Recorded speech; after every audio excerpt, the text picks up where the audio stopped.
दोस्तों आपके सीटेट के एग्जाम में, ठीक है दोस्तों, आपके सीटेट के एग्जाम में क्या होता है कि पेपर 1 की बात करें या दोस्तों आप लोग का पेपर 2 की बात करें, दोनों ही दोस्तों पेपर में मैथ्स का आप लोग का वर्ड प्रॉब्लम से क्वेश्चन आता है, यानी ज़्यादा आप लोग को कैलकुलेशन नहीं के बराबर करना होता है। ठीक है, तो दोस्तों आज मैं आपको ऐसे टाइप का कुछ सवाल कराने वाला हूँ जो दोस्तों आप लोग के दोनों पेपर के लिए इंपॉर्टेंट होने वाला है। तो दोस्तों वीडियो को आप लोग आखिरी तक देखिए और चैनल पर अगर पहली बार आए हैं तो चैनल को एक सब्सक्राइब कर दीजिएगा। ठीक है, देखिए पहला नंबर का सवाल क्या है कि 4, 6, 8, 10, 12, 14, 16 ये सभी है। ये सभी क्या है दोस्तों? ये सभी क्या है कि विषम भाज्य संख्याएं हैं, सम संख्याएं हैं, समभाज्य संख्याएं हैं या दोनों। ठीक है, तो दोस्तों ये सारे के सारे जो है ये आप लोग का सम संख्या तो है ही, ये आप लोग भी जानते हैं। 4, 6, 8, 10, 12, 14, 16, 18, 20, 22 ये सारे के सारे क्या है, ये आप लोग का सम संख्याएं होती है। लेकिन दोस्तों ये आप लोग का और एक चीज होता है, ये क्या है दोस्तों आप लोग का समभाज्य संख्याएं। ये समभाज्य संख्याएं भी है और समभाज्य संख्या हम लोग उसे कहते हैं जो दोस्तों आप लोग का 2 से क्या होता है, डिविजिबल होता है, यानी 2 से कटने वाले संख्या को हम लोग क्या कहते हैं, समभाज्य संख्याएं कहते हैं। तो इस क्वेश्चन का आपका राइट आंसर हो जाएगा दोस्तों ऑप्शन नंबर डी, जो कि बी और सी दोनों है। ठीक है, चलिए दोस्तों अगला सवाल की ओर हम लोग बढ़ेंगे। अगला सवाल आप लोग के पास आ गया। अगला सवाल है कि 9, 15, 21, 25, 27 ये सभी है। ये सभी क्या है, विषम भाज्य संख्याएं हैं, विषम संख्याएं हैं, सम संख्याएं हैं या दोनों। दोस्तों 9, 15, 21, 25, 27 ये सारे के सारे संख्याएं जो भी है दोस्तों, ये आप लोग का कोई ना कोई संख्या से तो कट ही जाता है। जैसे 9 की बात करें तो 9 आप लोग का 3 से कट जाता है। 15 की बात करें तो 15 आप लोग का 3 से भी कट जाता है और 5 से भी कट जाता है। उसी तरह से 21 का अगर बात करें तो ये 3 से भी कट जाएगा, 7 से भी कट जाएगा, 21 से भी कट जाएगा, है कि नहीं। 25 की अगर बात करें तो 25 आप लोग का 5 से कट जाता है और एक 25 खुद से कट जाता है। 27 की अगर बात करें तो 27 आप लोग का 3 से कट जाएगा, 9 से कट जाएगा और खुद एक 27 से कट जाएगा। ठीक है, तो ये सारे के सारे संख्या जो है दोस्तों ये आप लोग का विषम भाज्य संख्याएं तो है ही और साथ में दोस्तों ये आप लोग का और एक हो जाएगा विषम संख्याएं भी है। ठीक है, 9, 15, 21, 25, 27 ये आप लोग का विषम संख्याएं भी है और विषम भाज्य संख्याएं भी है। तो इस क्वेश्चन का भी राइट आंसर हो जाएगा दोस्तों आप लोग का ऑप्शन नंबर डी, जो कि दोनों है, ए और बी। चलिए अगला क्वेश्चन की ओर बढ़ेंगे। अगला है सवाल दोस्तों नंबर 3 और नंबर 3 में आप लोग का सवाल है कि 0, 1 और 2 को छोड़कर किसको किसको छोड़ना है दोस्तों आप लोग का 0, 1 और 2। ठीक है, इन सब को छोड़कर जिसका इकाई अंक 0, 2, 4, 6 और 8 आए। ठीक है, इकाई में जैसे हम बात करें दोस्तों 2, 3, 4 तो इसका इकाई अंक कितना है, 4 है। उसी तरह से आप लोग कोई भी उदाहरण ले सकते हैं, जैसे 1, 4, 5, 6, 8 इसका इकाई अंक कितना है, 8 है। तो अगर इकाई अंक में ये सारे संख्याएं हो तो ये क्या है, अभाज्य संख्याएं हैं, विषम संख्याएं हैं, सम संख्याएं हैं या भाज्य संख्याएं हैं। तो दोस्तों अगर ऐसे टाइप का सवाल आप लोग के एग्जाम में आए, जैसे इकाई अंक में 0, 2, 4, 6, 8 हो, तो इस क्वेश्चन का आपका राइट आंसर हो जाएगा दोस्तों भाज्य संख्याएं। ठीक है, क्योंकि ये सारे के सारे संख्या दोस्तों आप लोग का 2 से डिविजिबल है। चलिए अगला सवाल की ओर बढ़ेंगे। नंबर 4 सवाल, सम अभाज्य संख्याएं। ठीक है, सम नहीं है, सह अभाज्य संख्याएं वे होती है जिनका एचसीएफ यानी महत्तम समापवर्तक होता है। 1 और 2 दोनों होता है, केवल 1 होता है, केवल 2 होता है या 1, 2, 3 होता है। ठीक है, तो सह अभाज्य संख्याएं दोस्तों क्या होता है उसको पहले हम लोग जान लेते हैं। सह अभाज्य संख्या आप लोग का जैसे 2 हो गया, 3 हो गया, ये आप लोग का हो गया दोस्तों सम अभाज्य संख्याएं, सह अभाज्य संख्याएं। ठीक है, उसी तरह से हम लोग ले सकते हैं 4 और 5 ये भी आप लोग का सह अभाज्य संख्याएं हैं। 5, 6, 7, 8, 9, 10 इस तरह का संख्याएं जो आप लोग का रेगुलर पैटर्न में आता है दोस्तों वो आप लोग का क्या होता है, सह अभाज्य संख्याएं होता है। और इसका दोस्तों अगर हम लोग एचसीएफ निकालें तो एचसीएफ इसका क्या हो जाएगा आप लोग खुद देख लीजिए। जैसे अगर हम बात करें दोस्तों 2 और 3 में, 2 और 3 में अगर हम लोग बात करेंगे 2 को कैसे तोड़ेंगे, 2 को हम लोग तोड़ते हैं 2 गुना 1। ठीक है, उसी तरह से 3 को तोड़ेंगे दोस्तों 3 गुना 1। अब इनमें बताइए कि इसका एचसीएफ कितना होगा, दोनों में क्या मिल रहा है, दोनों में 1 मिल रहा है। ठीक है, तो इसका एचसीएफ कितना होगा, एचसीएफ आप लोग का केवल 1 होगा। ठीक है, ऑप्शन नंबर बी इस क्वेश्चन का राइट आंसर यहाँ पर हो जाएगा। उसी तरह से अगर आप लोग देखेंगे कोई भी उदाहरण ले लीजिए। मान लीजिए आप लोग यहाँ पर 20 ले लिए और 21 ले लिए, ठीक है। 20 को तोड़िए तो 20 को तोड़ेंगे आप लोग 4 गुना 5, 10 गुना 2 भी कर सकते हैं। उसी तरह से अगर 21 को करेंगे दोस्तों तो 3 गुना 7, ठीक है। अब इनमें से देखिए 4 और 5 है, इनमें 3 और 7 है, इनमें मिल नहीं रहा है तो इसको और एक हम लोग संख्या से गुना कर सकते हैं 1 से, इसको भी एक संख्या से गुना कर सकते हैं 1 से, दोनों में 1 1 आ रहा है। तो सहाअभाज्य संख्याएं का मतलब होता है दोस्तों जिसका एचसीएफ कितना हो, केवल और केवल दोस्तों 1 हो। ऑप्शन नंबर बी इस क्वेश्चन का राइट आंसर यहां पर हो जाएगा। चलिए आगे बढ़ेंगे। नंबर 5 में आप लोगों का सवाल है कि कोई भी दो लगातार संख्याएं हमेशा होती है, सहमत संख्याएं होती है, अभाज्य संख्याएं होती है, भाज्य संख्याएं होती है या सहाअभाज्य संख्याएं होती है।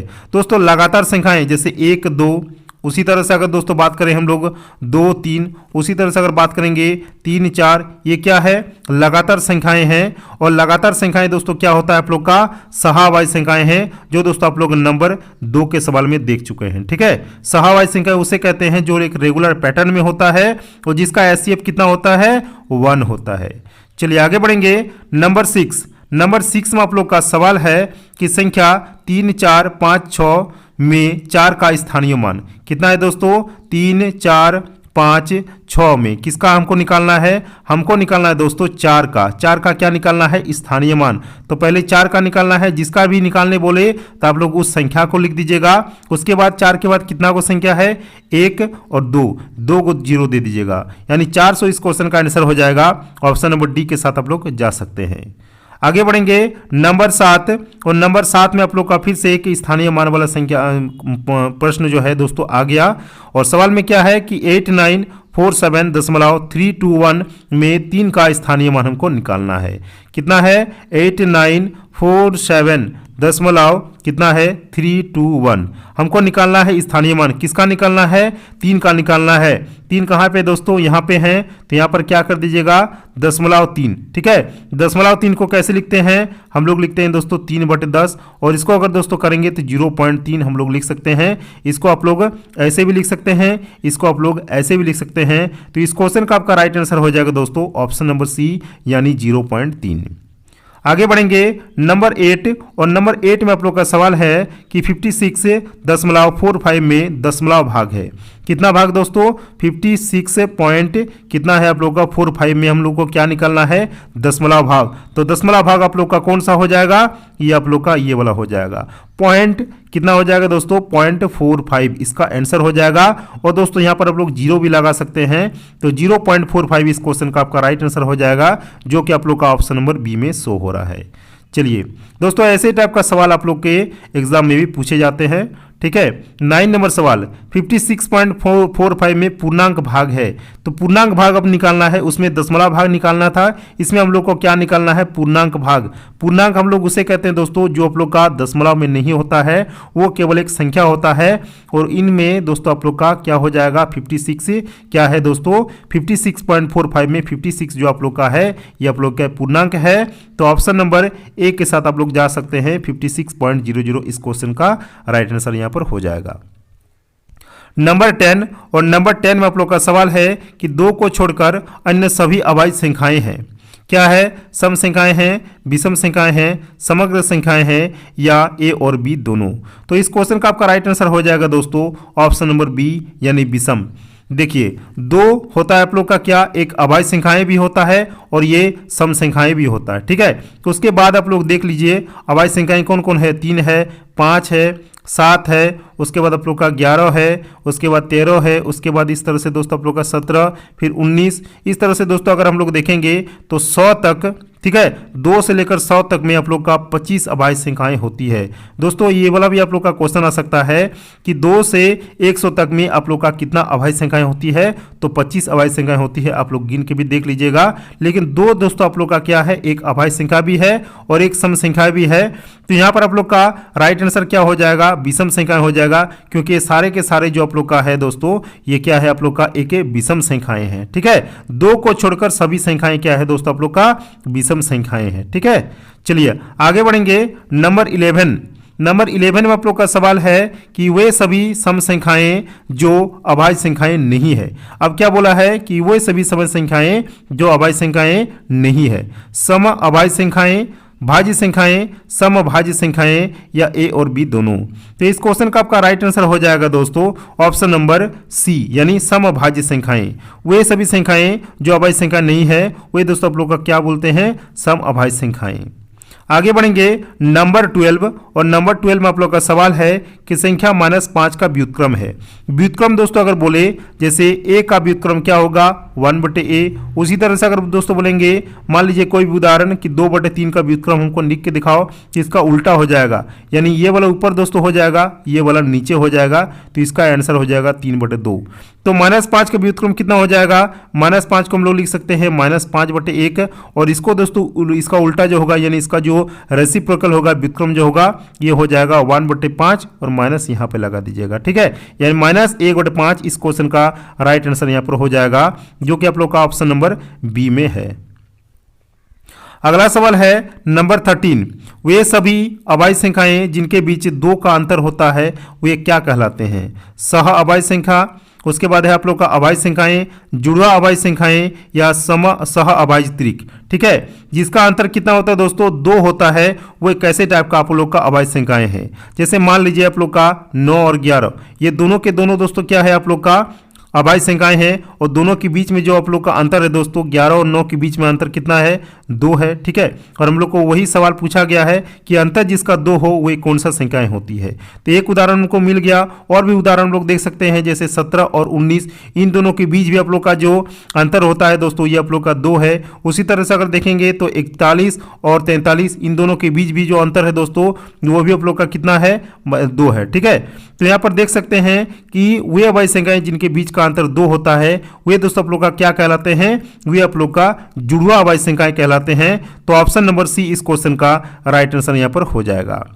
आगे बढ़ेंगे नंबर 14, और नंबर 14 में आप लोग का सवाल है कि उचित भिन्न का दशमलव मान सदैव होता है। उचित भिन्न का दशमलव मान दोस्तों एक ऐसा भिन्न जिसमें दोस्तों आप लोग का क्या होता है जो 1 से कम होता है, जैसे 3/4 ये आप लोग का एक उचित भिन्न है, क्योंकि दोस्तों इसको अगर भाग देंगे तो 0 कितना आ जाएगा, ये आ जाएगा 7। इस तरह से आप लोग का 7 2 इस तरह से कुछ डैश करके आएगा। उसी तरह से अगर हम लोग देखेंगे 2/3 तो यहाँ पर भी अगर भाग देंगे तो 0.63 इस तरह से कुछ आएगा, है ना।